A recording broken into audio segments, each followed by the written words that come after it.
we're back in the kitchen. On today's episode of Eat Pure, Cook Fresh, we are making a Southern classic. Now, I know it's going to sound sort of shocking, but my mother didn't necessarily make what we consider soul food. So, but I have sort of built my own recipe for what I consider some of the best collards I've ever tasted, and we're going to make collards and shrimp, continuing to try to follow a primal lifestyle.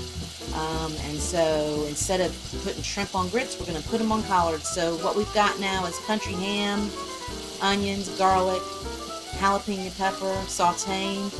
I had an old lemon. I decided to add that in for some freshness and acidity.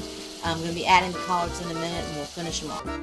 Okay, so I've got the collards in, the organic collards. They look really weak in the farmer's market, but you know, I like to really buy organic as much as possible. And you know what? By the time you cook them, it doesn't matter how limp they were.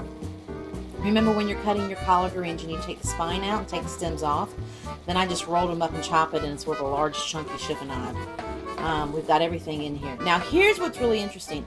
Because we didn't really grow up with soul food in the house, I didn't know that people historically put sugar in it, which I thought was really strange because like sugar in the collard greens, and since I'm trying to eat very primal, so I'm trying to stay off the grains and certainly off processed sugar, it's like, what can I use to sweeten the collard greens that's natural, that'll have the same effect? And guess what I found out? I found this, well actually I like to use Merciers from North Georgia, but they're not. There wasn't any available at the farmer's market this time, so I found this Fowler Farms. It's premium blend, but it's 100% natural apple cider. So that is what I'm going to use to sweeten the greens.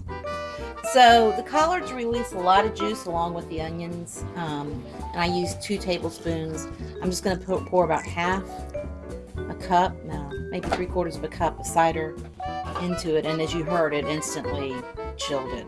I'm also going to add acidity. Acidity, if you're a Food Network fan like I am, everyone's talking about acidity. So what better way to get some acidity in than with some more raw apple cider vinegar? So I'm going to put about a tablespoon in there. Plus you always want to have a little. We traditionally eat collards with pepper sauce, which is vinegar and peppers. So what I've done is taken that pepper sauce and made it a little more whole food oriented. We're using the apple cider vinegar, and we've already got the jalapenos in there, so you won't need pepper sauce for this. And then we're going to use a little bit of my gray Celtic sea salt, about half a teaspoon.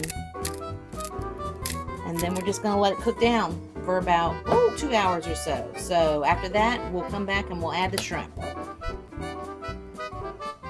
Okay, and I forgot to say we added a little bit of Worcestershire sauce and some herb amare, which is that organic seasoning salt that I really like.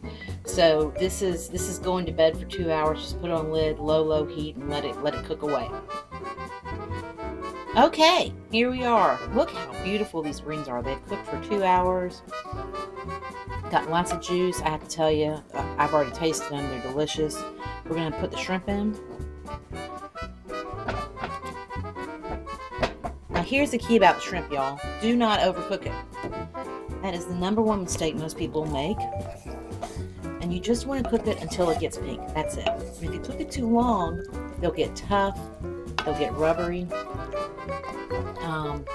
But if you cook them just the right amount, just when they turn pink, then